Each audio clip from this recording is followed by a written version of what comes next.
देश की ताकत तीनों है, महान जवान, किसान और जनता महान। बड़ी खबर, गडकरी बोले मेरा दिमाग 200 करोड़ प्रति माह का है, बेटों को देता हूं आइडियाज। एथेनॉल विवाद पर बेबाक सफाई, नागपुर से गडकरी का बड़ा बयान। केंद्रीय सड़क परिवहन एवं राजमार्ग मंत्री नितिन गडकरी ने शनिवार को नागपुर में आयोजित एक कार्यक्रम में एथेनॉल ब्लेंडेड पेट्रोल को लेकर उठे विवादों और आलोचनाओं का दो टूक जवाब दिया। उन्होंने कहा कि मेरा दिमाग 200 करोड़ प्रति माह का है, मुझे पैसों की कोई कमी नहीं है।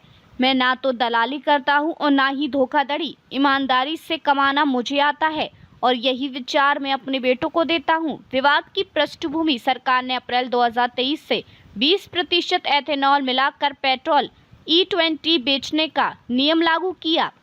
आलोचकों का आरोप है कि इस नीति से किसानों को तो फायदा दिखाया जा रहा है, लेकिन असल में गडकरी के बेटों की एथेनॉल कंपनियों को लाभ पहुंच रहा है। सोशल मीडिया पर लोगों ने शिकायत की कि E20 से गाड़ियों का माइलेज घट रहा है और पुराने वाहनों को नुकसान हो रहा है। गडकरी का सफाई भरा जवाब, गडकरी ने अपने पारिवारिक कारोबार पर भी खुलकर बोला, मेरा बेटा आयात निर्यात का काम करता है। हाल ही में उसने ईरान में 800 कंटेनर सेब आयात किए और भारत से 1000 कंटेनर केले निर्यात किए। इसमें कोई मौद्रिक लेन देन नहीं हुआ। मेरे पास एक चीनी मिल, एक डिस्टिलरी और एक बिजली संयंत्र है, लेकिन मैं निजी लाभ के लिए कृषि प्रयोग नहीं करता, मैं सिर्फ अपने बेटों को विचार देता हूं। उन्होंने दोहराया कि उनकी छवि हमेशा ईमानदारी और पारदर्शिता पर आधारित रही है। मंत्रालय का दावा, E20 से नुकसान नहीं। पेट्रोलियम और प्राकृतिक गैस मंत्रालय ने साफ किया कि E20 फ्यूल को 1 लाख किलोमीटर तक टेस्ट किया गया। हर 10,000 किलोमीटर पर जांच करने पर नतीजे निकले कि पावर, टॉर्क और माइलेज में कोई बड़ा अंतर नहीं आया। हाँ, नए वाहनों में माइलेज 1 से 2% और पुरानी गाड़ियों में 3 से 6% तक घट सकता है, लेकिन यह ड्राइस्ट नहीं है और इंजन ट्यूनिंग से सुधारा जा सकता है।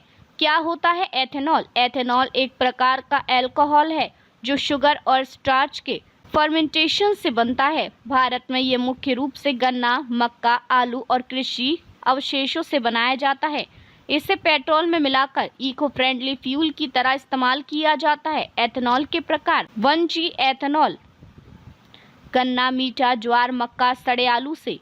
2G एथेनॉल, धान की भूसी, मक्का का भुट्टा, बांस आदि से। 3G बायोफ्यूल, एल्गी से। शोध जारी। एथेनॉल मिलाने के फायदे, 35% तक कार्बन मोनोऑक्साइड उत्सर्जन घटता है। सल्फर डाइऑक्साइड और नाइट्रोजन ऑक्साइड जैसे जहरीले गैस कम होते हैं। गाड़ियां कम गर्म होती हैं, इंजन की लाइफ बढ़ती है। पेट्रोल की तुलना में सस्ता पड़ेगा।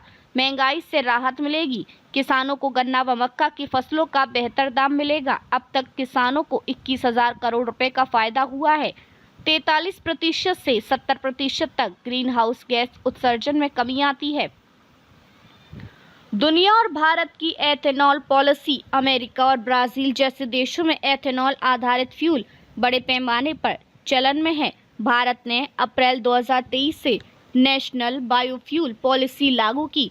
अब देश में सिर्फ फ्लेक्स फ्यूल व्हीकल्स की बिक्री की जा रही है। सरकार का लक्ष्य E20 से बढ़कर भविष्य में E80 80% एथेनॉल प्लस 20% पेट्रोल तक पहुंचना है। निष्कर्ष, नितिन गडकरी के बयान ने यह संदेश दिया कि उनकी छवि अब भी साफ सुथरी और ईमानदार है। एथेनॉल पॉलिसी केवल उनके परिवार या बिजनेस के लिए नहीं, बल्कि देश, किसानों और पर्यावरण के लिए है। हालांकि आलोचना और विरोध जारी है, लेकिन तथ्य बताते हैं कि एथेनॉल भारत की ऊर्जा सुरक्षा और हरित भविष्य की ओर अहम कदम है। गडकरी का बयान, मेरा दिमाग 200 करोड़ प्रति माह का है, धोखाधड़ी नहीं करता। एथेनॉल विवाद पर गडकरी की सफाई, बेटों को देता हूं विचार, निजी लाभ के लिए प्रयोग नहीं। E20 फ्यूल विवाद, सोशल मीडिया पर आलोचना, सरकार बोली गाड़ियों को कोई नुकसान नहीं। एथेनॉल से होगा किसानों और आम आदमी को फायदा, पर्यावरण में भी होगा क्लीन। भारत का लक्ष्य E20 से E80 तक फ्लेक्स फ्यूल व्हीकल्स का नया दौर। देखते रहिए changing future TV. Like, share और सब्सक्राइब करना ना भूलें। देश, दुनिया और भविष्य की सबसे बड़ी खबरों के लिए।